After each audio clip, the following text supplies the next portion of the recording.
역대상 21장 13절부터 17절까지 말씀입니다. 다윗이 하나님의 징계를 선택하는 내용으로 되어 있습니다. 자, 역대상 21장 13절 다윗이 갓에게 이르되 내가 공경에 빠졌도다. 여호와님께서는 긍휼이 심히 크시니 내가 그의 손에 빠지고 사람의 손에 빠지지 아니하기를 원하나이다 하는지라. 자, 하나님이 다윗에게 세 가지 형벌 중에서 하나를 고르라고 그랬죠. 첫째는 3년 기간, 두 번째는 3개월 동안 적군에게 패배해서 도망 다니는 것, 그다음에 이제 세 번째는 3일 동안 전염병에 걸리는 것, 이렇게 세 가지 중에 하나를 고르라고 말씀했습니다. 그래서 다윗이 대답하기를 내가 사람의 손에 빠지지 않고 하나님의 손에 빠지기를 원합니다. 그랬어요. 그러니까 사람에게 징계받는 것 말고 하나님께 징계받는 것을 원합니다. 이렇게 했죠. 그래서 그 이유는 하나님은 긍휼이 심히 크신 분이기 때문에 이렇게 대답을 해요. 그러니까 이 참 지혜로운 선택을 한 거죠. 그러니까 하나님은 그걸 보시는 거예요. 어떤 것을 선택하나 그랬더니 다윗이 자기가 좀 편하다고 생각하는 것을 선택하는 것이 아니라 그냥 하나님의 징계를 받겠다. 응? 사람으로부터 받는 징계 말고 하나님으로부터 받는 징계를 받겠다. 이렇게 대답을 한 거예요. 그래서 하나님의 주권을 인정해 드리는 것이죠. 다윗에게 네가 선택해 그랬는데 하나님의 주권을 인정하는 거예요. 그리고 하나님께 징계받는 게 낫다는 거예요. 하나님은 긍휼이 크시니까. 그러니까 자비를 베푸시는 분이거든요. 인간은 악하죠. 인간은 자비가 없어요. 인간은 너무 악해. 그러니까 하나님께 받는 거예요. 하나님은 정말 자비롭지만 인간은 너무 잔혹합니다. 전쟁이 일어나는 그 나라들 보면 끔찍한 일들이 있죠. 인간이 그렇게 악해요. 그래서 하나님의 징계를 받는 게 낫다는 것입니다. 두 번째는 이제 근데 하나님의 징계가 가벼운 것은 아니에요. 무섭습니다. 역대상 21장 14절 이에 여호와께서 이스라엘 백성에게 전염병을 내리심에 이스라엘 백성 중에서 죽은 자가 7만 명이었더라. 자, 하나님이 이제 다윗의 대답을 듣고 이제 이스라엘에 전염병을 내렸어요. 그래서 7만 명이 죽었습니다. 이 하나님이 징계하면 이렇게 무서워요. 그러나 그럼에도 불구하고 하나님의 징계가 났습니다. 인간은 더 잔혹하니까. 인간은 너무 악해요. 근데 하나님의 징계가 가벼운 것은 아니에요. 7만 명이 죽었다는 거예요. 굉장히 많은 사람들이 죽었죠. 근데 이렇게 보면 또 다윗 왕의 잘못인데 왜 하나님이 이스라엘 백성들을 죽이실까? 하나님이 좀 공의롭지 않은 것이 아닌가 이렇게 생각할 수도 있어요. 그러나 이것은 이 앞에 말씀으로 다시 돌아가면 이해할 수 있어요. 역대상 21장 1절 사탄이 일어나 이스라엘을 대적하고 다윗을 충동하여 이스라엘을 계수하게 하니라. 그래서 사탄이 이스라엘 백성을 대적하기 위해서 다윗을 미혹한 거죠. 이렇게 돼 있어요. 그다음에 사무엘하 24장 1절 여호와님께서 다시 이스라엘을 향하여 진노하사 그들을 치시려고 다윗을 격동시키사 가서 이스라엘과 유다의 인구를 조사하라 하신지라. 그래서 이 두 가지 말씀 역대상 21장 1절 사무엘 24장 1절 말씀을 보면 이스라엘 백성의 죄를 하나님이 징계하려고 했다고 하는 것을 알 수 있죠. 이건 이전에 강해 설교 때 했던 거니까 다시 기억을 하려고 말씀드리는 거예요. 자, 그래서 이 다윗이 교만해져서 자기가 영광 받으려고 하는 면도 있지만 그러나 이스라엘 백성의 죄가 더 큰 것입니다. 이스라엘 백성을 징계하려고 이 일을 일어난 거예요. 그래서 하나님이 이스라엘 백성을 징계하신 것입니다. 그럼 이스라엘 백성의 죄가 뭔가 보면 이제 신학자들은 이렇게 해석을 해요. 이스라엘이 하나님이 기름 부으신 다윗 왕을 대적한 그 압살롬 편에 섰다는 거죠. 그러니까 압살롬이 반란을 일으키잖아요. 그때 압살롬 편에 선 것이 죄다. 저는 그 해석이 맞다고 봐요. 그리고 압살롬은 그냥 반역을 일으킨 자가 아니죠. 압살롬의 아버지가 다윗이잖아요. 자기 아버지를 죽이고 왕이 되려고 했던 자가 압살롬이죠. 근데 율법에는 그런 건 폐륜화예요. 근데 이 압살롬은 그뿐만 아니라 아버지의 그 아내들을 또 겁탈을 하죠. 그래서 완전 폐륜화입니다. 이러면 그 성경에 돌로 쳐 죽이라고 되어 있어요. 압살롬 이런 죄를 범했을 때는 모세오경에 그렇게 되어 있죠. 모세율법에 의하면. 그러니까 이건 그냥 반란 그 하나님이 기름 부으신 자에 대해서 반란 일으킨 것도 죄지만 또 더군다나 이 폐륜화잖아요. 그러니까 아주 사악한 죄를 지은 거예요. 그런데 백성들이 그러면 이 반란 일으켜서 새로운 왕이 일어난 거니까 둘 중에 하나 편을 들어야겠죠. 누구 편을 들어야겠죠? 당연히 하나님이 기름 부으신 자 편을 들어야 되는데 이거는 페류나에다가 하나님의 율법을 어긴 페류나인데 거기에다가 편을 들었다. 그러면 거기에 죄악에 동조한 거잖아요. 더군다나 하나님의 법을 무시한 거니까. 하나님의 법을 무시한 자 편에 섞인 그 죄로 이제 심판을 받는 거죠. 두 번째로는 이 하나님을 경외하지 않고 우상 숭배에 빠졌기 때문에 그렇습니다. 그러니까 이렇게 하나님의 그 법을 무시하는 자의 편에 드는 것은 그들이 하나님을 경외하지 않았기 때문에 그런 거예요. 하나님을 경외한다면 절대 그럴 수가 없죠. 자, 오늘날도 마찬가지예요. 나는 하나님을 신실하게 믿습니다 하면서 하나님이 미워하는 동성애 편을 든다.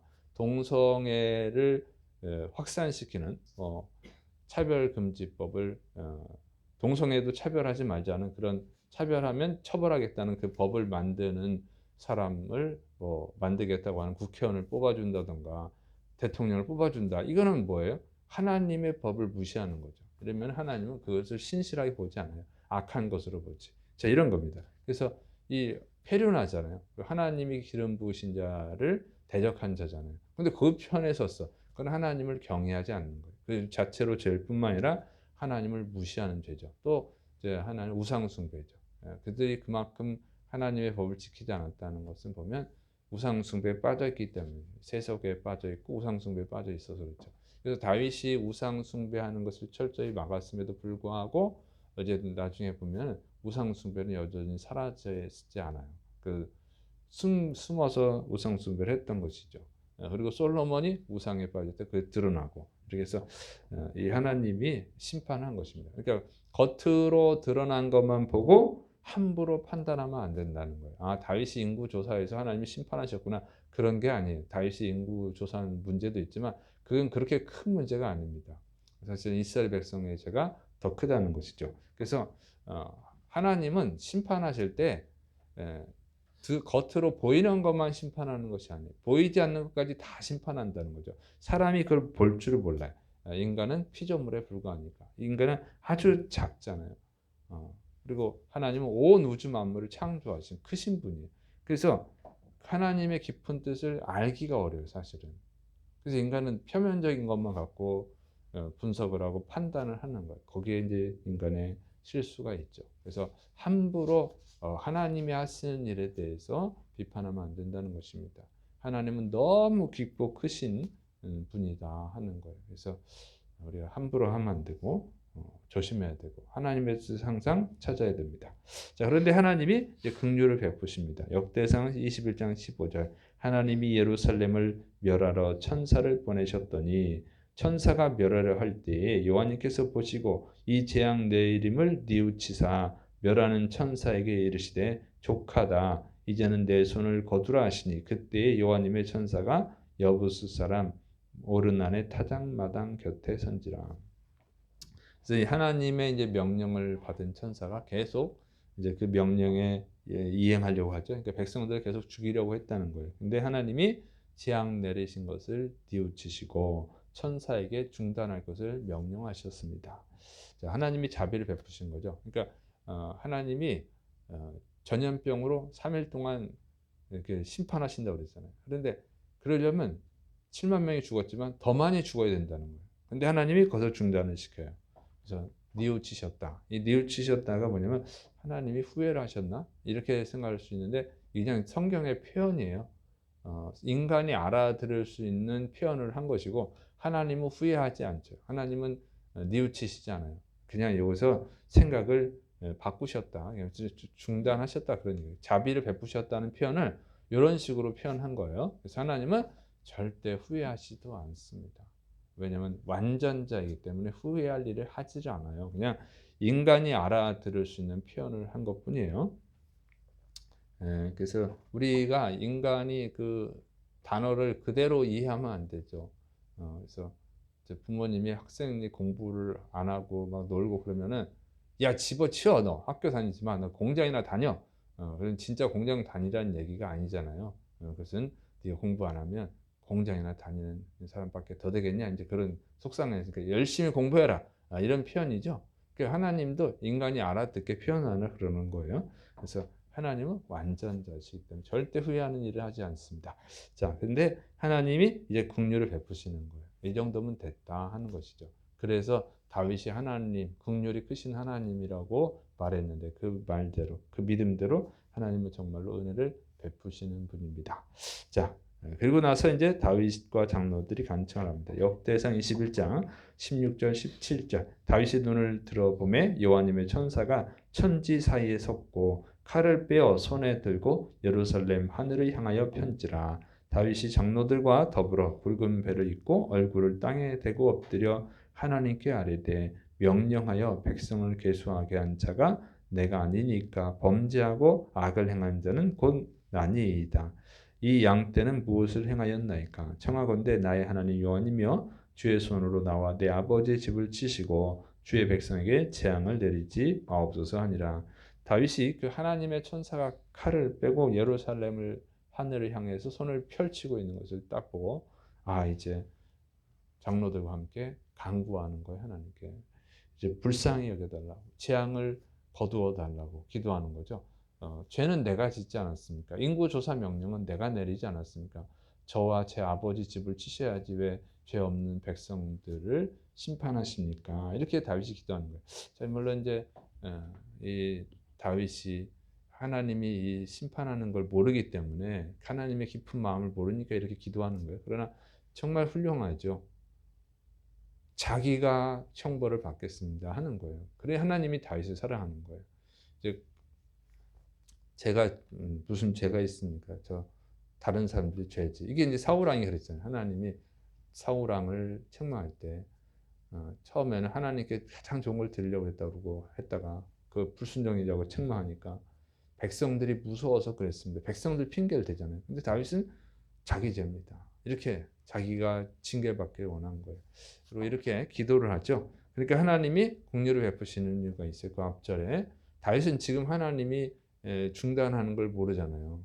성경에 기록돼서 아는 거고 그 당시는 모르잖아요. 근데 다윗이 장로들과 함께 그러니까 회개 기도를 하니까 하나님은 아시고 중단을 시키는 거죠.